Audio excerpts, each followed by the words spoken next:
Hey gang, I'm having an issue with my Honeywell 360 surround space heater where the front panel lights up 8.8 and it flashes over and over because it's overheating, only does on high. So I have a theory that the bottom of this is getting plugged up with dog hair. I have an Australian Shepherd that sheds like crazy. You can see some of it here and just blocking airflow. So there's a couple Torx bits, Security Torx here that I'm gonna pop out.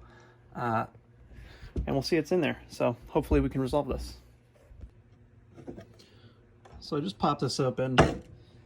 These screws here are Security Torx T15s. There's 4 of them.